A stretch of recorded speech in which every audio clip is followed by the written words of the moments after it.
Just have to take a quick minute to thank our sponsors, Yellow Dog Paddle, Mackin's Rip and Lips Fishing Trips, NJFishing.com, and 8 Ball Sport Fishing. Also have to thank our supporters, Mike K's Guide Service, Psycho Jigs, Lip Glue, FC Fish Company, Nor'easter Hardcore Apparel, Hoggy Time Jigs, The Mimi Sick, and The Gambler.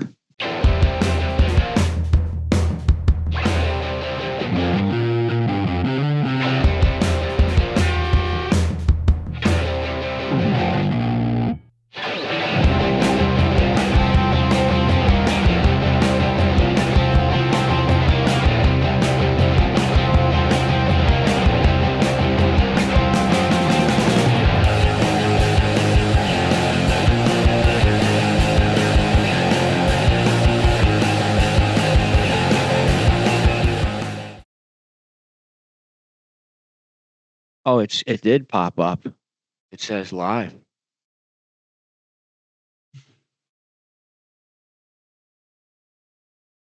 Hello and welcome to episode number 118 of the NJ Multi-Species Podcast. I am your host, Joe Santiago. As always, my partner, Chris Pereira. I can't believe you didn't screw it up. I didn't screw it up yet. We are live. The first one ever, episode 118, the live stream. There is no guest. It's just me and Chris and all of you mongrels that are here to harass us. I mean, yeah, we were going to try to have a guest or have Katie do it, but we figured it would just be a dumpster fire. And it's actually crazy because I have it pulled up on my iPad right next to us, and I'm watching it. I'm watching the podcast. It's nuts. I don't see any comments, though, or how I would see them. So, Deuce, do you see them? Nobody's going to watch this. Where would it pop up if someone?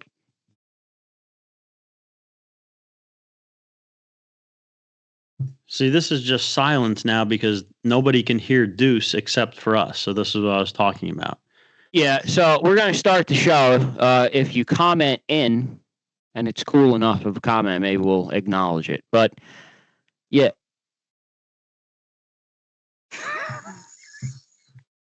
Turn the sound off because I can hear the playback of Joe talking, and it's going to drive me insane. That was Deuce. So, Labor Day weekend, 3-day holiday weekend. I fished the Passaic River for 3 days in a row. The first day I went, I took the boat. First of all, used to always fish the Passaic with the kayak. Obviously, you could access a lot of spots that you cannot with a boat. The kayak can. With kids, the kayak becomes impossible. I tried to buy a canoe, but then it only fits one of them, and then they're fighting, so it just doesn't work. So I'm limited to staying on the Passaic River with the boat now. So I'm exploring these boat launch areas. I went to one with Max, and we didn't do bad. Max caught a decent smallie. A lot of smallmouth. It's crazy how many smallmouth were in this one particular stretch over by me. Panfish was unbelievable. Sunfish, bass, hand-sized smallmouth. My kids must have caught 75 to 100 fish. It was unbelievable. My wife dropped a big smallmouth on an Ed rig. She screwed up. She knows she did. And then she dropped a pike, which she thought was a snag, but it wasn't because we saw the fish roll over. It was a nice pike. She lost it. But anyway, yeah, I've been trying to not drive as far, and I do have the Passaic River very close to where I live. So I have been just exploring long stretches, and we were able to go, me and my wife and kids, the one day. We went 3 or 4 miles before we turned around. It was so cool. Wish I was able to do that on the Delaware with my boat, but I'm not. But we did definitely make it happen because it did work and the fishing was successful. Multi-species too. Yeah, well, I mean, what's nice about the Passaic River, right, is versus the Delaware River, like you just mentioned. If you hit something in the Passaic River, it's either going to be a tree or mud or I guess a dead body, but not a rock. Like there's very little places on the Passaic that have shallow rocks, right? It's all covered in mud. I mean, around the bridges, the best guaranteed spot is around all the bridges, is where those big rock piles are and deep embutments.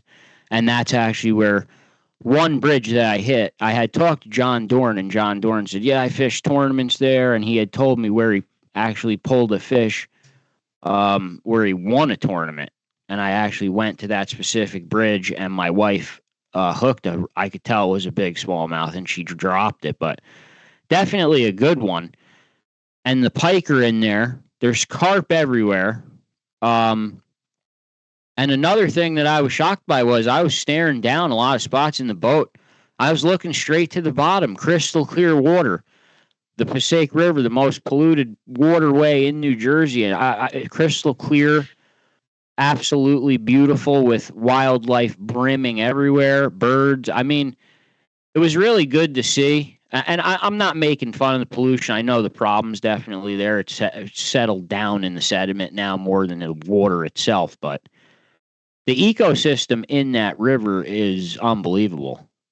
And Andy still will argue that the Raritan is the better one, but I'll argue back the Passaic's better. I mean, I don't know. He has a love affair with the Raritan, but what's the? I haven't fished the Passaic up all the way closer to you too much, and not for a long time. I'm curious. What's the shoreline look like? Like, is it the same kind of like quicksand like mud that's in the rest of the Passaic? Yeah, it is. It's that terrible mud. Really? And I'm going to be honest, a major problem when I get, because once you get below the dam by me, I live within 10 minutes of the Dundee Dam. When you get below the dam, that's the tidal river. So a lot of people would think, there's not that many fish down below the dam in the tidal section. That's incorrect. There's stripers. There could be anything that washed over the dam. There's tons of carp. But yeah, the river, it has everything, but it actually does change. The rest of it isn't there by tides. I think they did put a fish ladder on the Dundee Dam, but it was unsuccessful. I don't think it works. And then when you get on top of the Dundee Dam, it's just very wide, very slow moving. Alex texted me like, "Oh, where was that? It looks very like a real easy paddle for me and my wife." And it is. You could put your trolling motor on like 1 and just cruise. Didn't really have to worry about hitting stuff. Fairly deep water. And like I said, just smallmouth everywhere. Everywhere small. I couldn't believe how many smallmouth they caught. Yeah, I mean, I can't believe the water was as clear as you're saying it was. That's why I asked about the shoreline being muddy. I thought maybe you'd say it wasn't the same.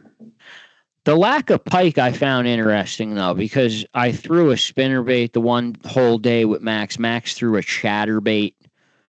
We had 2 live baits out behind the boat. Didn't even see it. And we went miles down one shoreline, then miles back up the opposite. Tons of smallmouth again, but no pike. Couple people had commented that they don't stock as many pike down this way as they used to. I don't know if that's true. Whether it's true or not, I don't think at this point it would have that much of an effect. Like, they're going to go, especially if you're saying the water's clear. Like a pike are visual predators. I mean, more so than a lot of other species, right? I mean, that's what I've always understood. So they're going to do, like, think about the pike up in Canada and all those clear water. Like, they're a cold water, clear water fish. Obviously, they survive and even thrive in the Passaic, which most of it's murky as hell most of the year.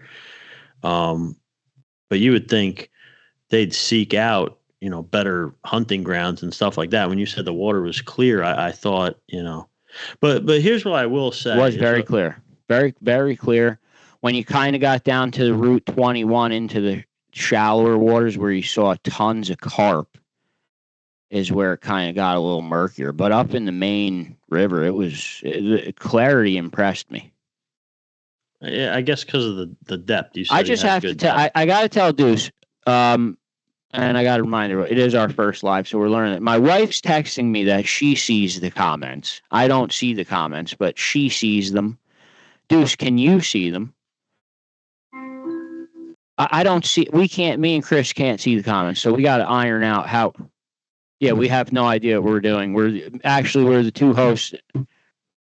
The stream is just me and Chris. I don't see any talking. Are you going to edit this out when you? No. No, it stays there. This is terrible. Just start reading the comments, Deuce. I wish. But would. Anyway, yeah. Oh, this is just coming to me now. This feels like a great idea. You shut me down if you don't think it is. Yep. What if? Okay. So you fixed it, but still, hear me out. Andrew still said the Passaic River flows north and is just mud. Hold on. So here's Hello, Wayne. All right, we're caught up. Scott Howard's here. He said fantasy football. We're just going to catch up real quick. Let me get this idea out. Andrew still said, tell Jen Wong to buy a boat. Joe, shut the fuck up for a second. All right. Whoa. I can curse, right? No? Well, I did twice already. So, okay, here's my idea. Deuce reads all the comments and just makes up voices as if he's the person, and he just like takes on the character of whoever is commenting and just comes on and reads the comments as whatever character he believes that person to be. This is actually pretty cool. Yeah, we will iron this out. It's fairly simple to use. I just had to figure it out. I have it up now. I could see it's just mainly Andrew still making fun of everyone. Chris DeMott said the bridges are where all the bodies are. Awesome. I think if you fish there long enough, you're 100% going to snag at least a body or a part of a body. Oh, yeah. But like I was saying, you asked about the shoreline, and I was going to say, I'm not bashing the river. When you get into that tidal section of the river, the shoreline's literally so polluted with garbage. It's horrible to walk through. And Deuce cracked a joke before about the needles. That's not fun. I took my brother one time. My brother's got like a weird thing with needles, I guess. I took him to a pike spot in the tidal section, and he saw a hypodermic needle on the ground and he said he'd never come here again, freaked out. I've seen him on several occasions down in the tidal section. So, yeah, to answer your question about wading the tidal section, I'm not a huge fan of it, but there are giant fish down in there, but it's fairly dirty still, that part to me. So we used to ice fish a spot that wasn't on the river, but it was part of the watershed. We'll just leave it at that. And the ice fishing was great there. But everyone kind of under the same idea that we wouldn't want to eat any of the fish out of there. So we'd throw everything back and just enjoy like the good fishing. One day there was these two old guys ice fishing there. They were there before us, like before sun came up. They're already there sitting on their buckets, like literally just two old guys. I mean, they had to be in their late 80s. Just like real cool to see, like just these two old buddies just each sitting on a Home Depot bucket, right? Ice fishing, just slamming big panfish, sunnies, crappie, whatever. Every fish they caught went into a bucket. All right. So I'm thinking, I'm not judging them for keeping the fish, but I'm thinking like, dude, these guys are going to eat fish from here? And we start talking to them, and it's just kind of like, you guys going to eat those? Or I'm thinking in my head, he's going to say, oh, no, hell no, we're using them as fertilizer or something. And the guy's like, oh, yeah, of course. You're not keeping your fish? I'm like, nah, I mean, the water, like there's been, chemical spills into the river. There's tons of sewage treatment pipes running into the river. Like, I don't know. And these guys thought we were crazy because he says, oh, we've been eating fish out of here for 20 years. And I don't know. It's not proof that it's, some people don't, some people just don't even ask. They just go and do it. even know what's going on at all. But like, dude, if a guy's in his late 80s and been eating fish out of a place for 20 years, if it was going to have some kind of negative effect, I would have thought it would have happened already. Andrew still commented, carp are great eating out of the Passaic. But yeah, so yeah, and then I start talking to Rob Jasonic on the side. Rob Jasonic probably knows the most about the Passaic River of anyone that I know personally. If you're watching this and you know Rob Jasonic, please badger him for a Passaic River episode, because I've been asking him for a while. Rob knows a lot about that river. He spent many, many years on his kayak going through the nooks and crannies. I mean, he really, just getting involved in a conversation with him about the river could send you down this wormhole of exploration that's just ridiculous. But yeah, as we always say on this podcast, the fishing diversity in this state is unbelievable, and what could go on just inside the one system of the Passaic itself is unreal. Can I touch? I want to touch on the fact that how you said you were surprised about the lack of pike that you saw.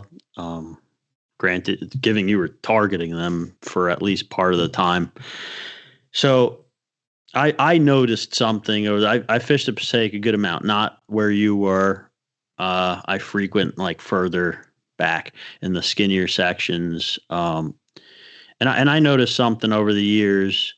And so I've asked people about it too, and a lot of people have confirmed to me that they've seen the same type of thing. So what is so over the summer, the pike, are seeking out cooler water. They kind of congregate. There's a lot of people have good summer spots for pike. It's one of the best times to fish for them. Obviously you got to be careful about releasing them quickly, releasing them into the cooler water where you're catching them, stuff like that. And then obviously the spring and the fall is great for pike too. They don't congregate as much into these cool water areas, right? The time period between that like great summer fishing for pike and then the good autumn fishing for pike, there always seems to be this couple of week window where they're just the fishing slower for them. Like if you'll hit a good spot, you may catch a couple, maybe I'm missing something and there's something you can do to keep great fishing going straight through summer to autumn with no window in between. But I've asked a couple of people and they've said the same thing. Yeah, there's a couple of weeks in between that really good summer fishing. And then the one day you go to your summer spot and it's just not good anymore. There's nothing there. There's very little there, or small fish there. And then you kind of try to transition into that autumn fishing where you're covering water, casting these big lures, shiny lures, whatever, hitting the laydowns, hitting all the other spots. And there's a couple of weeks in between where it just doesn't seem to be there yet, like this in between. I agree with you. I do. And it's weird because like it's a cold water fish and we wait for the hottest month of the year to start like targeting them specifically. I mean, it almost feels like cheating because but I mean, that's fishing, right? You're going to take advantage of. I have to bring you up. I have to bring you up to date on some comments, or I'll get way too far behind it. You're going to have to get used to this. Okay. Scott Howard says he just recently ran from Dundee Lake, Elmwood Park, a couple weeks ago on the Bacon Strip. Said the river is a third world shithole. Nathan said Rob Jasonic is a beast. He loves him, the Passaic River. Weed beds are dying off. The pike are on the move. And Justin Yanetta is here. And Adam Mihara is here. Hello, Adam. This is pretty crazy. I have to look at this. And like while you're talking, I'm reading Scott Howard call it third world shithole and trying not to laugh. It's hard to do. What we want to do eventually, and what would make this really cool. See, like right now, if I got in a fight with Andrew Still, we could say, Deuce, bring him on. And Deuce could get him on right now. Bring him on. Which we're not going to do. Cool. Almost, we're definitely not even going to attempt that today. But we hope to at some point be able. What? Mark Mercer's here. The whole show is just going to turn into Dude, you don't have shout-outs. to announce every time someone comes in the room. Just All the if cool someone people. makes You know, just if someone cool makes a people. comment worth mentioning, we can address it. Otherwise, it's just going to be you reading comments. That's going to be the whole Well, episode. Mark Mercer had a question for you. Okay. He'd like to know if a tire falls in the Raritan River, does Andrew still make a sound? If a tire falls in the river, then I feel like there's nothing on this earth that could stop Andrew Still from making really annoying sounds. Andrew Still once again said, tell Jen Wong to get a boat. Okay, moving on from that. Chris, you started a ruckus on the internet now with this hold on, because that last comment, Jen Wong did seem a little offended about the post that you put up that said, what do you prefer, like to everyone? It was basically a meme that said shore versus boat. Yeah. What do you prefer? He seemed offended by it. I mean, I have certain things I prefer from a boat, and then certain things I prefer from shore. Like I don't like catfishing from a boat usually for channel catfish most of the time. Do it in a pond. It depends on the water body. It depends on a lot of things. Yeah, I mean, it was just simply an interactive question. It wasn't like an attack at anything. I fish from land, boat, kayak, float tube. I don't give a shit. Whatever. I think the bottom line for me is just basically answer any question that ever comes up. Is I'm going to fish in the way that I believe is the most effective way of achieving my goal, whether that be catching a lot of fish, a lot of keeper fish, or big fish, whatever it is, or maybe it's something else. Maybe it's just to catch any kind of fish. Whatever the goal is, I'm going to use what I believe is the most effective tactic. I'm not saying I know the most effective tactic for everything. I'm always trying to, find the better mousetrap, get some more information, do something better. But I'm always going to use whatever I've found, what I believe to be the best tactic. That's what I'm going to do. That's where I get confused when people say, oh, no, I'll never use live bait, even if it's the best option. I'd rather use a lure and fail. That's when you lose me. I can't. Let me ask you this though. What happens when you get into the predicament? Like, not a predicament, because it's not really a problem. It's actually a good problem to have. But you get into the situation now where, like, you're me. You know that you could go do some long hikes or some good kayak into some better fishing areas, but it's not going to be suitable for your wife and kid. So you have to now make this adjustment to where you're limited to what they can do, but you have to make the best out of that, if you know what I mean. Yeah. No, of course. I mean, it's just common sense at that point, right? I mean, it's very hard though. Like, it sounds easy, but now that I'm in the phase where, like, I'm pulling the boat out of the driveway and the kids are looking out the window like sad puppies. Like, where's he going without us? Like, they can't believe I'm leaving fishing without him. Oh, like you're never allowed to fish? I mean, I am. They have to learn there's things that they can't do yet, and Dad has to go fishing sometimes by himself. But when they were little, it was like, oh, Dad's going fishing. All right, see you, Dad. Now it's, you going fishing, Dad? Can I come? That's what it's getting to. And yeah, and there's certain things that they can't do. At least your older daughter is pretty close to being able to do most things that you would go do, I would say. She'll take the hunting test this year. Oh, nice. When she turns 10. Yeah. But like I don't think I'd put her in a kayak yet. If you're watching this and have kids, what age do you put a kid in a kayak by themselves, like next to you? Like, what age would you consider doing that? I'm curious. I think, my kid isn't old enough, obviously, but I would say, obviously they're going to be wearing a life vest. I wouldn't take them to some place where there's a lot of current. You go to a lake or a pond first, somewhere where if they fall out, they're just now floating. And you don't make a big deal out of it, and you help them back in, or you help them into yours, and whatever you got to do, just some situation. I'd say if they're old enough not to be scared about falling out of it with the life vest on and then like kind of floating there, and and you're not going to get mad that they might lose their rod overboard and don't put any extra gear in there. I think that's the age. What age did you say?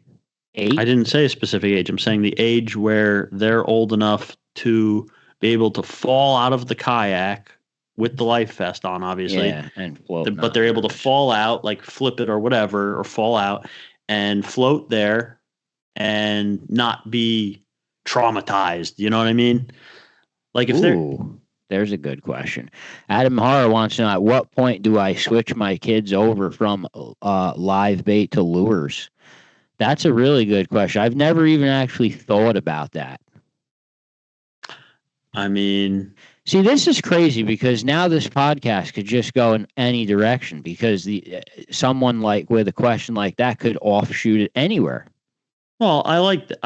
I do. I like that. I really like this so far. This is cool. Just make sure you finish whatever topic you're talking on before you move on to a question that Jen Wong's here now. I can't. I'll go crazy if you keep changing the topic before like the conversation's over. Maybe you should take over the screen. Deuce, people are requesting that you share the link to the live stream into Mayhem because they're having trouble finding it. Raymond Jones said he specifically buys kayaks designed for stability with 600-pound weight capacity. I guess he's recommending one of those bigger ones for my kid. Raymond, the problem I had, I tried to buy a canoe so I could take one with me, and then the other one is upset they're left out, so I can't take both. Can I share this story, or are the comments still coming in? They're flying in. Like, I can't keep up with it. This is a comment related. His kid learned with a whopper plopper, can't miss, first lure he learned with. They're going into this conversation about the kid switching from live bait to lures. And other people are still on the kayak conversation. I want your wife and your kids to know that they kind of pissed me off the other day. Oh boy! All right, boy. Because we were supposed to go on the fishmonger. We had a Fluke trip on Joe Zagorski's monger trip, and Jerry was doing great again. It was a couple of rough days after the hurricane, but what the hell are you doing? I gotta fix my leg. Now everyone knows you're wearing pajamas. I always wear pajamas. I've worn pajamas for 118 episodes. You finally know the secret. It's not like I'm going out after this. Anyway, so he had a couple of rough days after the hurricane came through, but then he was back on him like you knew he would be, and he was crushing Fluke again, right on time for the trip we were going to get to go, our second trip out. I thought we were ready to crush him again, and he had to cancel the trip because of the weather, because of the wind and the waves and shit. And so now at this point, it's too late for me to see what everyone else is doing. Like everyone else got plans ready. It's Labor Day. So the only people that I could hook up a fishing trip with was pretty much you or Jen Wong, because the three of us were on that trip. So I'm thinking, okay, it's going to be windy. I know Joe's not going to go near a lake in the wind. Probably going to be kind of nasty. Besides, it's Labor Day, right? Most places are just going to be disgusting mob scenes. So I thought, the perfect thing, because you've been talking about this. You wanted to do this, supposedly. I want to go back down to South Jersey for Snakeheads, but bring the kayaks and really explore all that backwater and stuff. I still do really want to do that. Okay, so I thought, that's the perfect thing to do, because that's something that you're not going to have to deal with, mob scenes like if you go to Lake Opakong or wherever, right? So I'm thinking you guys jump all over this and we'll go. And I immediately just set my heart on it. And next thing I know, you're telling me you're dodging the idea. So I knew something was wrong. And then you're telling me, well, my kids really want to go out. And I'm like, but you had a trip on the monger. Like, what do you mean? Like we were fishing. Like they weren't on that trip. Like, I'll explain kind of how this was. So me and Max went out on the Passaic for the second time. And I told Max had to be home early. Oh, God, which is another thing we have to bring up. Max are we doing that? We shouldn't. Max is so in love that it's just ruining his. He left me stranded at the boat. He didn't even help me. Like, we got to the boat launch. He's like, I got to leave. I got to put Paige to bed. I'm like, yeah, what? Put her to bed? Yeah, she's got to go to bed early, and she gets up early, and I'm only going to get 10 minutes here. I got to go right now. And he, like, grabbed his bag and ran off my boat. He left me on the Passaic River in the dark. I'm like, all right, Max, see you later. So Max is so in love that I just don't even know what to say. But it's good for Paige. But yeah, we went there, and I planned on getting off the water by like 5, 6 o'clock. I'm going home, get my food, get all my shit ready for the fishmonger. But then I got the text that it was canceled, and the fishing was good with what me and Max were doing. So I said, let's just stay. So I ended up staying. I didn't get off till like 8:30. I got home like 9:30. I'm like, got the boat in the garage, like trying to get it off my truck, and you're texting me like, you want to drive 3 hours to South Jersey? I'm saying, oh God, dude. The second the trip got canceled, I pitched the idea to you. You knew the idea was there. No, you knew. See, my wife knew that it was canceled before you because I told her first. Oh God. So I texted my wife. I called my wife. I said, trip's canceled tomorrow, and then the kids were in the background and said, oh, you're fishing, Dad? Can we go tomorrow? And I said, all right. Dude, all you had to do was drive to my house. You only had to drive 1 hour and then 1 hour back. I offered to drive the other almost 2 hours myself, and I offered that we could just use the double kayak. You didn't even have to pack a kayak. That is a nice offer, and if you offer again, I'll take it up, especially on a Saturday. But I do want to talk about the other thing that you did bring up on the internet. I want to make sure that gets in here. Well, I just gave you a segue to it. John Britt's here. Hello, John Britt, Mark Mercer. This is really cool, I have to say. The podcast is usually pretty fucking boring, but I'm having fun right now with this. It's pretty cool. Andrew still's writing Z's. How long is this? He's just this guy doesn't end, man. The guy trolls forever. Send him a hat, dude. Andrew Still. We should make him a custom hat that says like King Troll on it or something. He is the troll. Now he's boycotting the Christmas party. He says you're not invited. So he's never come. So the trip that Chris is talking about, where he went, should I do a commercial? Should I try to do one? It's been a while. I should probably pop one in. And go ahead. Which one do I mess up the most? I'll do it first. Do Mackin. Mackin's Rippin' Lips fishing trips, now servicing Lake Apacon. Eddie just got back from a trip in Maine, and he is now back targeting hybrid striped bass. For your next Lake Apacon trip, call Eddie Mackin. Pontoon boat rental still available. That's all I could say. Call Eddie Mackin. Hybrid striped bass on Lake Apacon. Mackin's Rippin' Lips fishing trips. That wasn't bad. Commercial in. Did it live. That wasn't all right, bad. Didn't mess it up. Max Wilson got poison ivy from a walnut tree. What? He says he has terrible poison ivy from rubbing against a walnut tree, possibly researching poison ivy or a walnut allergy. This is Max saying this right now? Max is saying, yeah, his lure got stuck in a walnut tree on the Passaic River, and we tried to get it out, and the walnuts were like all over us, falling on the boat and shit. And he woke up with some horrifying rash all over him. He's blaming if he first told me I had poison ivy, now he's saying it's a walnut reaction. I mean, I know a guy named Nick Massa who wiped his ass with poison ivy, not realizing it was poison ivy when he took a shit in the woods. And oh my God. That's a true story. I think I've heard that story mentioned once before. All right, I want to bring up this other topic because you opened the shit storm on the internet. If anyone's here that was involved here, because there was a lot of people upset with this post. I was involved with the post because I wasn't there, but I'm kind of like on the fence with it. I did research. I'm still in the middle, but I kind of have a tendency to lean more towards Chris's direction, which I don't like to do.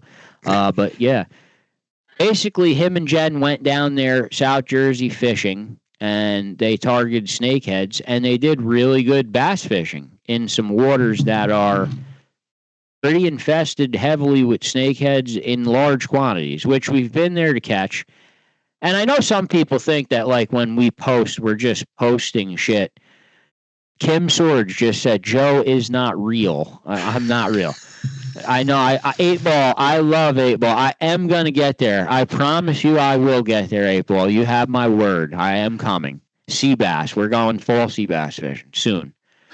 What was I talking about now? She ruined the whole show. You were getting to the point of the post from Jen and I fishing. Oh, yeah. So you guys went down to some pretty heavily snake. I'm saying when we post something, I know it seems like we're sometimes being arrogant douchebags. We're really not, though. I know it comes off that way, especially from Chris more than me. Chris is more of a douchebag. But I'm douchebag too. Yeah, it could go. It depends on the day.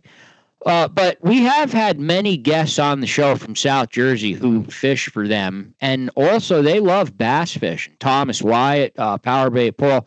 These guys are big bass fishermen. They're not snakehead anglers. The Kennedys might lean a little more towards snakeheads. I don't remember the other guy's name from South Jersey, but he was awesome. He loved snakeheads. John Creeley liked snakeheads. If you remember, I asked them. I know. That's what I'm getting at. I asked them what they fished for before. They all fished for bass before the snakeheads were there. Yeah. That's what I asked them first. And then I asked them what effects they've seen since the snakeheads have been in there. And most people, if not all, every guest that we've had on here that fishes South Jersey in snakehead-infested waters has firsthand said they have not seen a decline in bass numbers. They didn't exactly say that. They said in the places that they did see some fewer bass, they saw bigger bass. But in a lot of the places, they didn't even see fewer bass. They saw really no change at all. Just some days you'd catch more snakeheads, some days you'd catch more bass, which is what you would expect. Yeah, I don't know where I fall on. The thing that makes these fish so successful is the way they protect the fry. No other fish, I think, protects their young the way they do. And they have such a high turnover rate compared to the other fish. I think that's the biggest problem with them is how fast the numbers can go. Well, let me paint this picture for you. All right. So they I believe they spawn. Then maybe like bass will only spawn once a season. I don't know if that's 100% of the time or if that's just what usually happens. The snakeheads, I believe, can spawn twice, more than once, maybe in some occasions. I'm not 100% sure about that, but let's just go with how the snakehead protect their fry, right? Okay. So the snakeheads are born, the adults protect them for a short amount of time. So if you're going to use this as an argument that more of them, I mean, by the time they stop protecting them, they're not at that point too big for even a 12-inch bass to eat, or even a 10-inch bass. They stop protecting them when they're about this big. How many lures do you throw for bass that are that big? You catch 10 inches, 12 inches. Like when the snakeheads stop I get the argument that more of them will get to that point. But in my mind and in the reality of the ecosystem, there's just more food for the bass. Adam Mahar said it definitely depends on the body of water, which if you're talking about a river versus a lake, obviously that's a huge difference. I agree. With that. I do think. Now, Andrew Still's calling us two freshwater biologists. Like I said, the statement isn't just being made from anywhere. It's from firsthand people that have been on the show that fish South Jersey every day. Exactly. I'm not just going to drink the Kool-Aid that the states give me. The same people that says they are unable to stock brown trout and brook trout anymore are the same people that are telling you, how come no one talks about the flathead catfish as much as they do? When you compare the two fish, from what I've looked up, when you compare the two fish, the flathead catfish is much more damaging to the ecosystem than a snakehead is. And I would be slower to make this argument that I'm making for snakeheads, how they're not really doing that much damage and really just kind of fitting in with the ecosystem. I would be less likely to try to make that argument with flatheads just from the sheer size that they can reach and the amount of food that they can eat versus a snakehead. You know what I mean? But the snakehead seems like it's so much more like aggressive and. See, I think that's kind of a myth. I don't think they're any more aggressive than a pickerel or a bass. Depending on the situation, they're going to eat the fish. They're all predators. They're all going to eat. What makes a snakehead more aggressive? Because it has teeth. Pickerel has teeth. I mean, the only difference is a pickerel is a native species, but a bass is not a native species. Bass was introduced. And I always say, Adam Maher said bass can spawn multiple times, but not as likely as snakeheads. Okay, so I guess that's kind of what we were thinking. But let me ask you this: you kind of are upset about the salmon and what the salmon are doing to the fishery in. I'm just going to name it Merrill Creek. You might as well, because it's the only lake. It's the only lake with lake trout and salmon anyway. So if you can't figure that out, just smash your face into your laptop and go to bed. But you're upset about that. Now, those aren't even an invasive species. These guys down in South Jersey that are all upset and butthurt over their bass fishery being affected. I mean, you don't kind of see it from their side and what they're saying. I mean, obviously, they fish there a lot more than us. So, first of all, the only difference between an invasive species and a species that's not native here, that the state stocks, that's introduced, the only difference is that they decided they wanted to put it in here. There's no other difference. So basically an Atlantic salmon is an invasive species that the state allowed, and snakeheads is one that they didn't allow. But why go through all this shit of posting all the signs, putting all the stuff in the compendium, pull them out and kill them? Why go through all that and have that done when they could actually make a fishery out of it and make money off it if it wasn't harmful? Like, why would they do this if they didn't really believe it was harmful?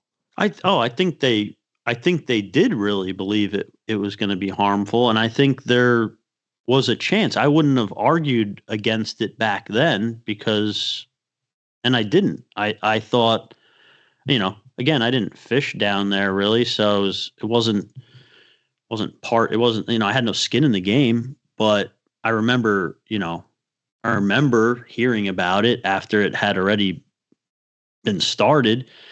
And I didn't make this argument back then. I waited to see, but now we're at the point where they've been in there so long, they're fully established. Let's just be honest. If you killed every single one you caught, it'd be like spitting on a forest fire. You're not really doing anything. If you want to kill them and eat them, that's fine. If you want to kill them because you think you're saving the fishery, it's just stupid. Well, you also have nature that kind of does have a hand in things. I mean, you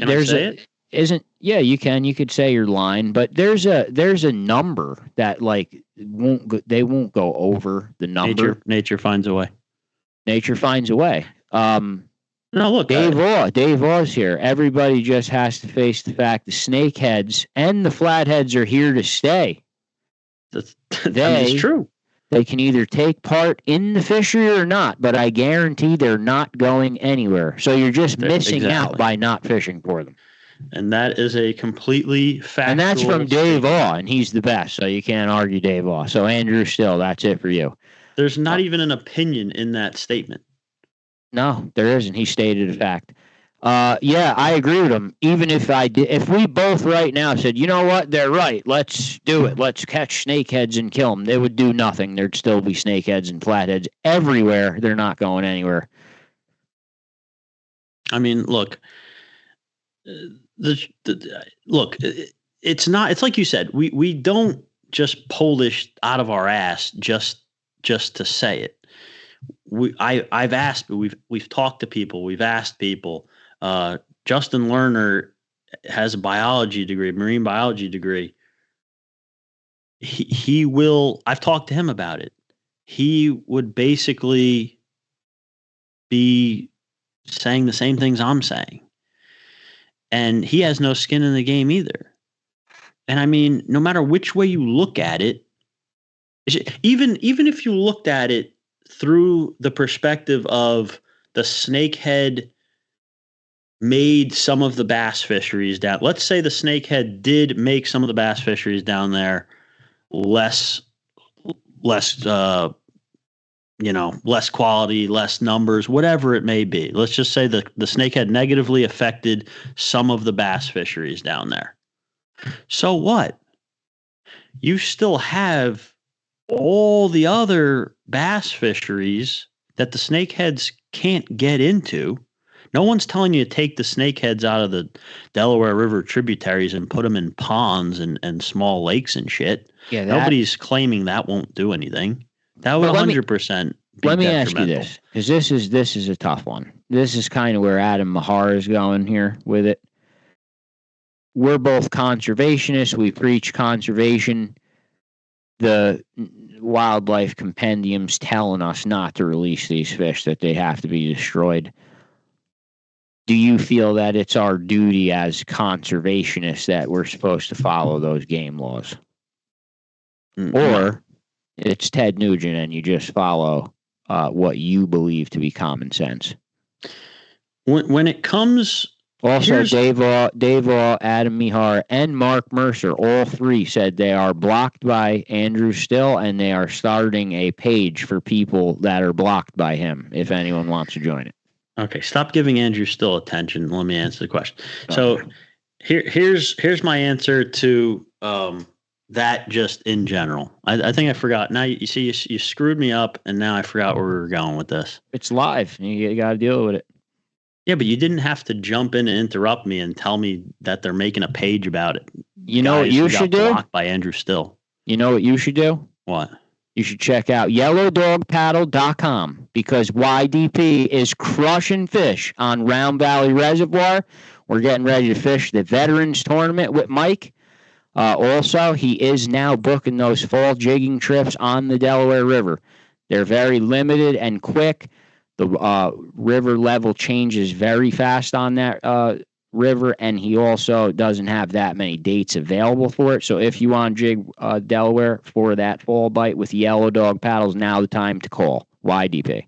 Okay, go ahead. Continue. That was great. You're actually really good at this. Awesome. I'm going to give you a very rare compliment.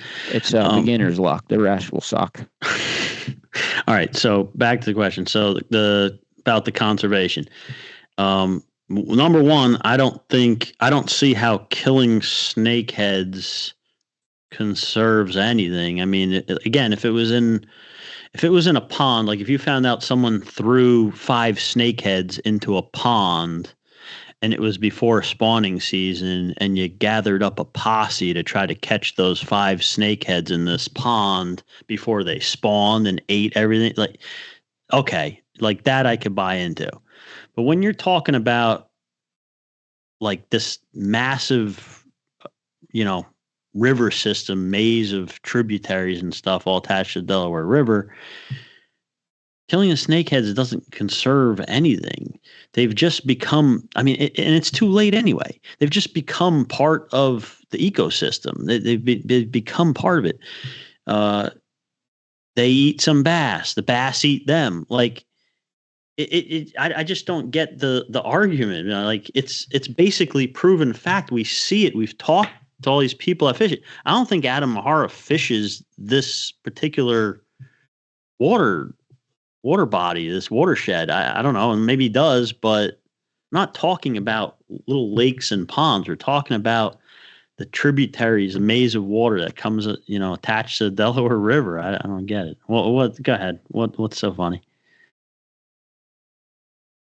No, it's just ridiculous. Every time I've read a commercial, Adam Mahara posts the website for Yellow Dog Paddle, which is hilarious. Andrew still just continuously keeps writing, "Where is Katie?" over and over again. Just keep saying it. And Katie's here saying, "Yo." No, there you go. She's right there. There you go, Andy. Katie just answered you and said, "Yo." So she is right there. Yeah, so if you do have an opinion on this, snakeheads, we don't have them up here yet. They're getting closer and closer all the time, but they're not here yet. Well, and there's gonna be a certain range where, you know, they're never gonna show up in numbers. I mean, they're a warm water fish. They're so cool though. They're so awesome. And that's really the thing, dude. I can't. Have I shared the story before? Is it a hypocrite thing? Like, if it was those flying carp, we would be here fishing. You can't even fish for those. What is like something that's like invasive that sucks? I mean, I don't know. You're asking the wrong person, because I literally love fishing for everything. See, if it was those flying carp, we'd be on here complaining, saying, we got broken noses and shit, windshields broken. And those are doing real damage. And I mean, that's a completely different. You can't just say all invasives, this, that, and the other thing. Each one is going to be specific. And like I said, even like, you know, and the guys that are arguing with the snakeheads, they always bring up the other stuff. I'm not arguing about the other stuff. I don't know. The flatheads are clearly, they're established. They're not going anywhere. Like Dave said, that's a fact. But, you know, they get big. I mean, if anything was going to do damage, it's going to be them. And they really didn't. They maybe moved species around and changed the fishery, but they didn't destroy it. Rock chain pickerel asked, isn't there a fishable snakehead population already in Long Island? Mark Mercer said it's only a matter of time before they're in the Hackensack. I don't doubt anything, honestly, but and the Raritan. When are they going to enter the Raritan? Andy? Flatheads are in there. Okay, so yeah. Drop us an email, njmultispecies@gmail.com. I want to hear your opinion, especially if you're from South Jersey. I would love to hear because anytime someone is gung ho, like triggered against snakeheads, I always look. It's always the only you either see no fish in their profile or nothing but largemouth bass in their profile. It's always a guy who has, what you would call tunnel vision, one trick pony, whatever you want to call it. They only want to fish for largemouth bass. They have no interest in anything else because they've been brainwashed by Bassmaster on TV, and they don't care about any other species. Those are the only guys I see complain. Anyone, even the guys who like fishing for bass, we all like fishing for bass too. Even the guys down there, and I've asked them all, like I said, they all used to fish for bass. That's really all they had. They had bass. Some places had pickerel. You know, if you go towards the Pine Barrens and stuff, it's mostly bass. When the snakeheads showed up, they don't hate bass now, but they like the snakeheads. Like, it's like Dave said, you either enjoy what's there or you don't. It's not going anywhere. Like, you can cry about it all you want and kill as many as you want. You're not getting them out of that water system. You're just not. I agree with you. I don't know what else to say. And if you did get them out of that water system, they'd refill back into it anyway, because it's just a continuous flow on the whole river system, feeding those tributaries. Just new fish would move in. And I think I've shared this story on here before about when the CO checked us when we were a couple of years ago. Yeah. Just that real was quick. On one of the Snakehead episodes. Yeah, just real quick for anyone who didn't hear it. Luke and I were snakehead fishing down South Jersey. We didn't really know what we were doing, but we caught a couple. When we were leaving, a CO pulled up, and I couldn't believe it. I was like, oh wow, there's a CO that's actually going to check our licenses and stuff. I wasn't expecting. Guy comes up, asks for a license. What were you guys fishing for? We said, we considered, like, when before he came up, I'm like, do we lie to this guy and tell him like we were bass fishing and that we didn't catch any snakeheads, or do we tell him that we killed them, that we caught some and we killed them? And I opted to just tell him the truth, right? Whatever. So he asked, what were you guys fishing for?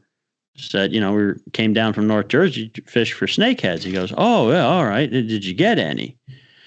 And I said, yeah, we got a couple. And he said, what'd you do? Did you keep them? And I said, no, we released them. And now I'm thinking, like, is this guy going to give me a ticket because I just admitted to releasing snakeheads back into the water? And instead, he literally said, oh, that's cool. That's good because the guys down here don't have much to fish for. And they're really cool fish. Like, it's a really cool fishery. It's made it a more diverse fishery and guys really enjoy it. And I couldn't believe that answer, but it made me happy to know that even an officer is not gonna, and I'm not saying that there may be officers that would give you a ticket for that, but this particular officer, it just made me happy to know that there was an officer that was gonna, use common sense and, not enforce such a stupid rule. I don't even know if they can give you a ticket for doing that. I have no idea what the actual rule is. I just know I'm not going to kill a snakehead just for no reason, just because the government told me to do it. That's the bottom line. Sandy Kennedy here now, the snakehead queen, has entered the conversation. So she's here. Rockchain Pickerel says, do you think the trout clubs are the ones that are very worried? A lot of the groups and clubs have members in them in the Sportsman Association that holds a lot of seats on the state game council. So that's an interesting question that could play a part in it. The trout people. Dave Law says, years from now, you guys will be sitting here having the same conversation about blue catfish because more of them are being taken every year in the lower Delaware. That's how the flathead fishing started. The migration is always upriver, so they will be here eventually in numbers, just like the flatheads. I probably won't be around, but I wish I was. I mean, I hope he's around too. Dave, you've been supposed to be dead so many times already that you might be around. You might be here for another 200 years because you're supposed to be dead 30 years ago. So you never know. We'll get you a blue cat. Don't worry. I mean, he's never caught a blue? Dave, have you ever caught a blue cat? No, I'm sure he has. It just he says you're going to see him here in numbers. He's basically saying what he's seeing in the blue cats at the lower Delaware right now is exactly how the flatheads started. So they said it's going to be the same shit. I think it'll definitely be similar. It might be a little bit. I feel like the blue cats are less. What's the word? They're less likely to tolerate colder waters than the flatheads by a little bit, I believe. I feel like I read that somewhere. They're a lot easier to catch, in my opinion, too. Blue cats. I think anyone that knows how to catfish can catfish. Yeah, a lava lamp. I can't concentrate while this is on. If someone says lava lamp, you don't have to repeat it. You can ignore the nonsense. Lava lamp. No, Dave's never caught a blue cat. Wow, Dave, really? We actually have a friend. If he's watching, we don't want to say his name because he's horrible, but we have a friend we go blue cat fishing with. No, I'm not taking him with Mark. Get the hell out of here. Oh, why not? Mark's cool. Mark's finally horrible. Fishing for he's terrible, worst ever. He's actually fishing for normal shit again though. Raymond Jones, is there enough forage to sustain any size for the flatheads in comparison to the southern states with shad? Blue cats are doing a number on Maryland blue claw crabs that swim in brackish waters. My son got a jumbo in Maryland on a chatterbait fishing for bass. So there you go. There, he's saying that you have a problem. Everyone's commenting on Lava Lamp now. The Lava Lamp's been there for 118 episodes. It's not new. But affecting the crabbing number down there. Blue catfish. I've heard blue catfish are also being blamed. They're in the discussion of the striped bass population decline. They're in the discussion that they're eating the striped bass as food. Blue catfish. So how Dave basically here saying the blue catfish might be the most damaging one of all. I mean, I don't doubt it. Just based off of nothing else other than they get the biggest. They can grow bigger than a flathead, I believe. I mean, a flathead can get big, but a blue catfish can get even bigger. So just based on that fact alone, I think that's going to be the deciding factor, I think. And again, when you go back to snakeheads, that's not a factor. Like they don't get bigger than, I don't know, say a really big pickerel, maybe a little bit bigger than a really big pickerel. They don't get any bigger than that. Really? They get over 30 inches, right? Well, then that's what I'd consider a little bit bigger than a really big pickerel. What do you think if the state of New Jersey put a skillful angler snakehead in? What would the size be? 24? Geez, I don't know. You'd have to ask the Kennedys or someone. I don't know, 26, 27, 28, somewhere in there. That's a lot bigger than a pickerel, though. It's a couple inches. 4 inches, yeah, that's a lot.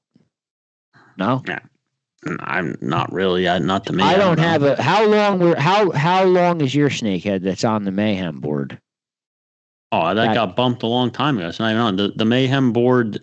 I think the top 3 are like between 30 something inches and 28 inches.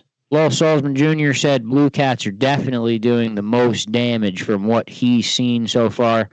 30-inch average on snakeheads most of the time. Alexis Ackerman is here. She said, that's what she said. Yeah, 4 inches. Oh, the 4-inch joke is there. There's a little bit of a delay, so the that's what she said jokes are kind of hard to hit. I just can't stop watching the fight between Mark Mercer and Andrew Still. It's all I could look at. The lava lamp. They're still talking about the lava lamp. It's been there for 118 episodes. If you're gonna stare at the conversation, at least read it. Like do two voices. Do the Mark Mercer voice and do the Andrew Still voice, and like do the fight. We're not saying 30 inches is like the biggest one you're gonna catch ever. We're just saying that's like the average-ish size you're gonna find, like 26 to 30. But I'm not saying that those are real nice fish. I'm not saying those are average. I'm saying those are real nice fish. I'm not saying they don't get any bigger than that. Yeah, they get huge. I'm saying that's like the norm. The big range, like I don't know. Yeah. It's the skillful angler range would be like 26 to 30. Something like that, yeah. I don't know. What's the biggest one that... Well, is Sandy Kennedy in there? What's the biggest one she's ever caught or seen caught? If Sandy Kennedy's still here, what's the longest snakehead you've ever caught? Alexis Ackerman says she loves the fact that Chris still has Joe's skateboard in the background. Thank you very much. Wonderful. He's never getting that. Max, if you're watching, you have my skateboard. Everyone has a skateboard except Joe. Okay, I was talking also today to my good friend Jerry Zagorski from NJFishing.com. 28 years as the #1 resource in both freshwater and saltwater here in New Jersey. Just click the link on NJFishing.com, ask for username and password. Give you access to both freshwater and saltwater forums going back farther than you could even research on basically every fishing spot in the state of New Jersey. I was actually Googling something the other day about the Passaic River looking for boat launch accesses, and it took me to like an article on NJFishing.com from like, I think 2013 with a pretty detailed description of the boat launch area I was looking for. So, yeah, a lot of stuff on there. Definitely get a login for njfishing.com. Let me add something to that. Like, I don't mind helping people. People ask me shit all the time, and if I know the answer, I help them out. If I find out you're asking me questions about fishing, you didn't even try to type it into the search engine in njfishing.com, I'm going to smack you. Like the amount of information there is ridiculous. If you have a question about anything, you type in a couple of keywords into the search engine on njfishing.com, the chances are you're going to find a bunch of helpful information. Oh, God, yeah. And it actually, you will hear some people complain that the website style itself is a little out of date. Jerry obviously has looked into having the website updated. The issue is to update, he would actually lose that archive. And that archive is the most valuable thing that's there. It's just an unbelievable history that's been built, so it wouldn't be worth getting rid of.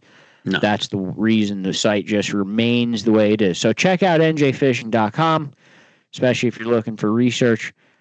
Also, if you're looking to go saltwater fishing and need a 6-pack charter, you just saw Kim Sorge just commented. 8-ball sport fishing out of Point Pleasant, New Jersey. Extreme flexibility and extremely affordable. Captain Dom is now booking his fall sea bass trips. You can keep 10 fish per person starting in October. And then November, you'll be able to keep 15 fish. He sent me the list of dates the other day. Has a ton of dates open. So call him now. Doesn't have as many dates open for the November season, but there is still a lot open for October. Chris, we have to actually take either one or two of those because I want to do that. And I have to get on that. But my 1 8-ball trip got canceled that I chartered myself, and then Chris booked a bunch of them on specific days I couldn't go on purpose. That's not true. It's mostly true. No. Mostly. Let me just. So obviously Joe can't personally vouch for 8-ball. We're gonna have to get your phone set up with rubber biscuits. We're gonna have to set your phone up with these comments because I can't just do this. It's ridiculous. What's rubber biscuits? I have no idea. Someone just wrote rubber biscuits. Jen Wong just wrote love 8-ball sport fishing. Imagine how Mike McMahon wrote. Imagine how clean rivers would be if you could eat tires just out here eating rubbers on the Raritan. Andrew Still's obviously the life of the party in there, but he shouldn't be. I mean, I'm still trying to get him to do another episode. But what I was going to say is he doesn't even know he did one yet. Yeah, I know. He's like he's out of it. He's going to die before Dave All, guaranteed. I'll put money on it right now. But what I was going to say is that you can't personally vouch for 8-ball because you've somehow avoided every trip, and as Kim would say, you might not even be real. I've gone 3 times, so I can vouch for him. Jen commented he's come with me a couple times. He can vouch for them. Yeah, Captain Dom is awesome. I don't really know what else to say other than that. He has dates available because he just started doing this. Like, this is your opportunity to get in on a boat. If you like to go every season, you know, you like to have a dates during certain times of the year and do it every season. You know, a lot of guys that have been around a long time, like Jerry Pastorino, that's how they operate, right? They're all returning customers. It's very hard to get a date on those boats because they're all booked. You got to get on with someone else, whatever. Dom's just starting out on this. And and Dom and Jerry are good friends. Like, Jerry vouched for Dom. I've gone on the boat with them. I can vouch for, like, it's a top-notch operation. They have dates available because they just started doing this. And he's not doing this full time yet. Right? So he's not doing it every day. This is your opportunity. If you want to, I will stand by it. I'll back it up. If you go out with 8-ball sport fishing and you don't have a good time, you know, nobody can guarantee the fishing is going to be great every time. But if you go out and you don't get 100% effort and you don't have a good time, you could smack me in the face. I'll give Joe his skateboard back. Yes. It's never going to happen, so you're not going to get it back. I think we're going to wrap this up because I think we're done. But I mean, I think it was somewhat worked. It was a success to some degree. Yeah, we have to get the comments definitely somehow so Chris could see these too, because I'm trying not to crack up here. Yeah, 8-ball. A lot of people commenting about 8-ball. But yeah, Chris, who's the guest next week? Next week's going to be the first guest that's going to fall victim to this live episode. See, now I don't know if you want to do this to this person because it's big. We don't know this person. Her name's Jennifer Muse. She reached out to us. She's an angler. Her and her husband have a fishing page, a pretty significant fishing page. I don't know the details of it. They just they reached out, wanted to do a podcast episode, and like we always say, if you reach out, you can do an episode. We don't say no to anyone. So yeah, I don't really know anything about them. They're not from New Jersey. they want to talk about some stuff, obviously, that may be relevant to New Jersey, or just come on, talk fishing, have a good time. I'm not really sure, but I'm not sure. I guess we'll offer them the live, and if they're not, we'll tell them, we'll show them this one, and if they don't want to do live, we'll do the regular. But the regular one, Deuce, I think is Deuce even here? Can he hear me? I believe if I'm right, Deuce will still edit this, and the normal version will come out Friday. As always, on YouTube, Spotify, Apple Podcasts, wherever else you find your podcast. If you don't click the subscribe button, please hit that subscribe button. We will be back next week. That's it for me. Good night. Are you going to cut me off, or do I get to say suffer for the fish this time? I'm still waiting for Deuce to answer me. Is it? He answered you. He's not going to edit it, so any stupidity that happened is going to be in it. Was there anything in this to even needed? There's nothing even needs editing. No, nothing disastrous happened. So you'll still, she's Alexis Ackerman's unsubscribing if you give the skateboard back. Deuce, I won't have to, because you're not going to go on 8-ball sport fishing and not be satisfied. Chuck Timon Manny has just entered the room. Chuck, we just said goodbye to everyone. The show's over. We're getting off. It's over. You missed everything. You'll have to read up and rewatch it. You're an hour and a half. But I do love you, and I miss you, and you'll be home tomorrow. I can't wait to hug you.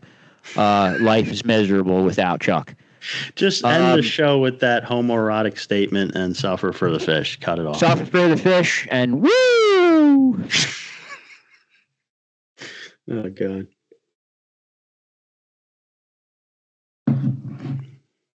Shut it off, dude, so they can't look at me. Yeah, is this done? He left it on, probably. Oh, he's off. It's off.